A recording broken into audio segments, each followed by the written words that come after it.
आज अंकिता के कॉलेज का पहला दिन था। वह अपने कॉलेज के पहले दिन को लेकर इतनी खुश थी कि वह क्लास शुरू होने से 1 घंटे पहले कॉलेज पहुंच गई थी।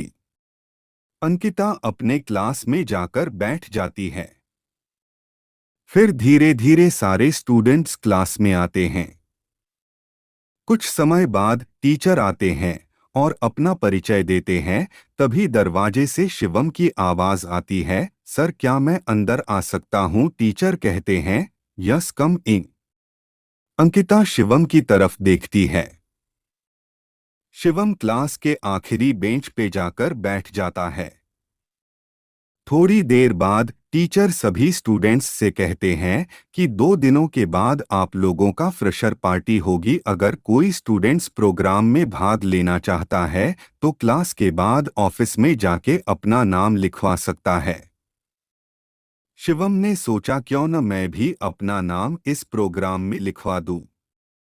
शिवम को गाने का बहुत शौक था तो उसने अपना नाम सिंगिंग लिस्ट में लिखवा दिया। 2 दिनों के बाद फ्रेशर पार्टी शुरू होती है। अंकिता भी प्रोग्राम हॉल में जाकर बैठ जाती है। थोड़ी ही देर बाद प्रोग्राम शुरू होता है और कुछ समय बाद शिवम की बारी आती है। शिवम घबराते हुए मंच पे जाता है और गाना शुरू करता है। शिवम के गाने की आवाज सुनकर सारे स्टूडेंट्स और टीचर उसके गाने की धुन के साथ गुनगुनाने लगते हैं। अंकिता भी शिवम के गाने को मन ही मन गुनगुनाने लगती है। अगले दिन जब अंकिता कॉलेज आती है तो वह शिवम के पास जाती है और कहती है, कल तुमने बहुत अच्छा गाया था। तुमने सिंगिंग कहाँ से सीखी? तो शिवम ने जवाब दिया कि मैंने अपने दोस्त से सीखी, और इतना कहकर वहां से चला जाता है। अंकिता उससे और भी बातें करना चाहती थी लेकिन नहीं कर पाई। फिर उस दिन के बाद से अंकिता रोज शिवम से बात करने की कोशिश करती, लेकिन शिवम केवल उसे हाँ और न में जवाब देकर वहां से चला जाता, क्योंकि शिवम जानता था कि शायद अंकिता उसे पसंद करने लगी है, लेकिन शिवम उसके करीब नहीं जाना चाहता था। उसे पता था कि अंकिता बहुत अमीर है और मैं एक मिडिल क्लास का लड़का हूँ। हम दोनों के बीच प्यार नहीं हो सकता। मुझे अपनी पढ़ाई पे ज्यादा ध्यान देना है। अब अंकिता का कॉलेज में 2 महीने हो गए थे, लेकिन अभी भी अंकिता को शिवम से बात करने की कोशिश जारी थी। अंकिता यह जानती थी कि शिवम एक मिडिल क्लास का लड़का है, इसके बावजूद वह शिवम को पसंद करने लगती है। लेकिन अंकिता ने कभी भी अपने दिल की बात शिवम को नहीं बताई। एक दिन अंकिता शिवम के पास जाकर कहती है कि आज मेरी कार खराब हो गई है। क्या तुम मुझे अपने बाइक से मेरे घर तक छोड़ सकते हो? तो शिवम कहता है कि मैं तुम्हें अपने बाइक पे नहीं बैठा सकता। अगर किसी ने देख लिया तो क्या कहेंगे?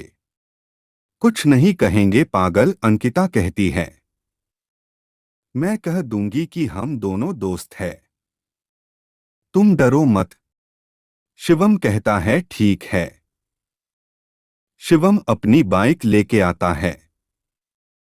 अंकिता बाइक पे बैठ जाती है। शिवम अंकिता को लेकर निकल पड़ता है।